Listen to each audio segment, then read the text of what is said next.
Isles win 3-2 against the New Jersey Devils tonight at UBS Arena. What an exciting game that was. Close all three periods. Both teams were fighting it very hard. Played a very good game. No penalties at all in this game. Now, were there penalties in this game? Yes. Were the referees probably trying to catch a flight out of LaGuardia tonight for the Christmas holiday? Yes. But neither team was afforded a power play opportunity, and the game moved along at a pretty quick pace. Only goal in the first period was scored by Brett Pesce at 15:35 on a wrist shot, and the assists on that goal went to Nico Hischier and Mercer. The game was pretty well played and tight checking all the way through. That first goal was just off of a scramble. The Devils were able to put it home. Dave Riddick probably would want that goal back at the end of the day, but it went in, and the Islanders were down at the 15:35 mark of the first period, going into the first intermission down 1-0. In the second period, the game was again back and forth, pretty tight. Statistically, the game was pretty much even across the board for both teams. The stats at the end of the period were almost identical for both teams, and the game demonstrated that as the way it was played. But then at 12:10 of the second period, Jacob Markstrom had what they call a goalie brain fart. He tried to play the puck off the boards. He put the puck off Siegenthaler right onto Simon Holmstrom's stick. Empty net. Simon Holmstrom just deposited the puck. Merry Christmas, early Christmas present, into the empty net. Islanders tie the game 1 goal apiece, and the game was tied at the end of the second period. The shots through the two periods were the Devils had 15-7 in the first period. The Islanders had 14-6 in the second period. So you can see the game was balanced back and forth. It was just up and down, back and forth. It looked like a true boxing match. Each team was trying to feel each other out, trying to hit the home run pitch, and also throw that knockout blow, and it just wasn't coming.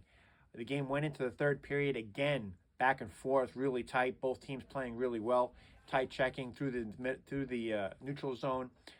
The game was really, really exciting in that regard. The Devils actually outshot the Islanders 11-4 in the third period. And you would not really believe that was the case. I mean, the Islanders seemed to have some opportunities. Yes, the Devils played some time, had a lot of ozone time, and put a lot of pressure on, but couldn't seem to crack Dave Riddick. And that was key to this game. Then at 18:45 of the third period, Adam Pelech from Anders Lee and Simon Holmstrom was able to snipe a shot just outside of the faceoff dot on the left side and put it past Markstrom for the go-ahead goal. And the Islanders took a 2-1 lead, which they held on to. Devils called timeout, pulled Markstrom for the extra skater, and put the pressure on for the last minute and a half. Islanders were able to pin the puck in the corner and run the clock out at the end of the game and take away a much-needed, very much-needed 2 points in regulation against the New Jersey Devils. The 3 stars of the game were Simon Holmstrom got the 3rd star of the game for his goal. Adam Pelech obviously got the 2nd star of the game for his game-winning goal.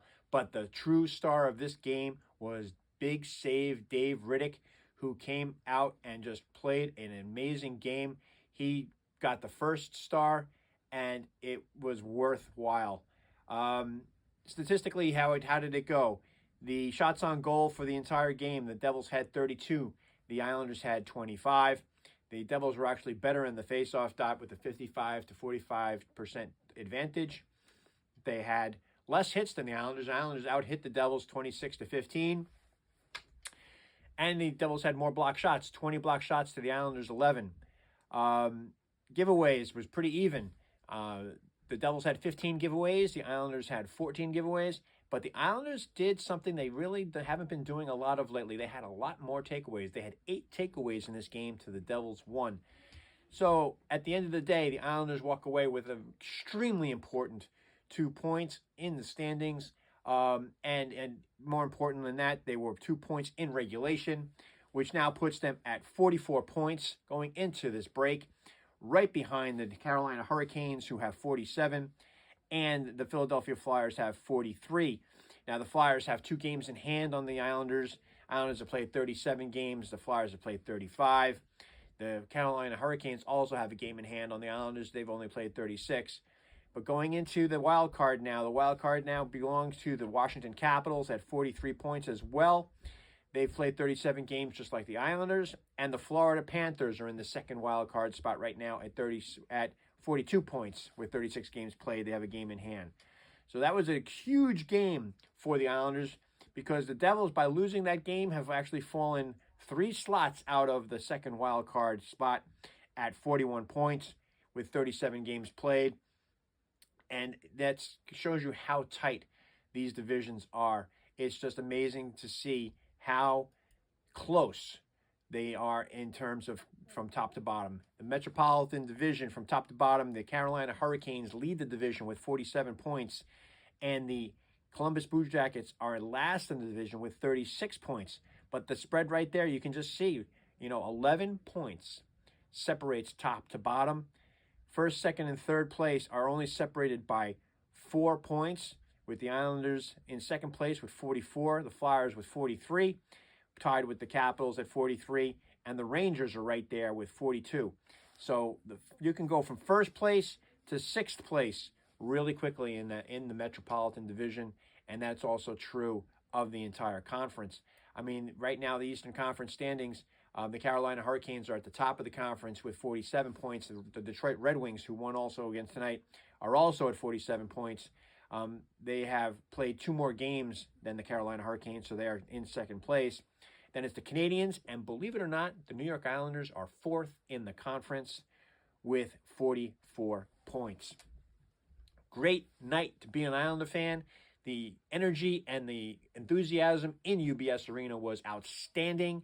It was a sellout crowd from what I can tell. And on ugly sweater night, the Islanders pulled out a win going into the Christmas break. So it was a great time to be an Islander fan, a lot of fun. Not a lot to complain about in this game. There was some sloppy play, but you know what? At the end of the day, it was really a sparring match between 2 division rivals that know each other really well and played a really tight game right up until the end with about 2 minutes left in the game before it was actually decided, thankfully in regulation.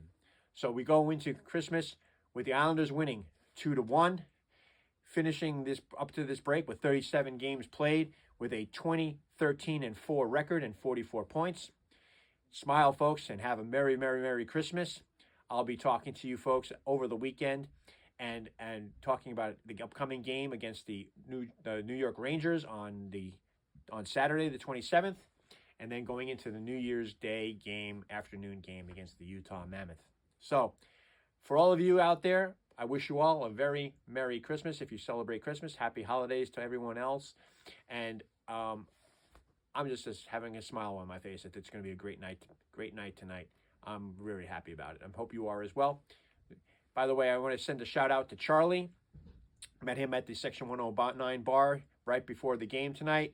Charlie, good to meet you. I look forward to seeing the little clip that you and I took for your page. I'll tag it when I see it so you guys all can see it as well. And it was always good to run into followers out there who watch my content and have a good time with it. So until we get together again, probably I may do a walk around tomorrow on Christmas Eve, before the holiday. And then we'll do obviously our pregame and postgame on the 27th with the Rangers. I have a special family event that day, so I will not be at the game, but I will try to still give you content of the event, maybe at my event. We'll see. So thank you all for all your support. I'm looking forward to this weekend and this holiday. Enjoy your families. Give everybody a hug. It's always a special time of year. Let's enjoy it. From my family to yours, Merry Christmas, Happy Holidays, Happy Hanukkah, Happy Kwanzaa, whatever it is that you're celebrating. Let's go, Islanders. Let's go.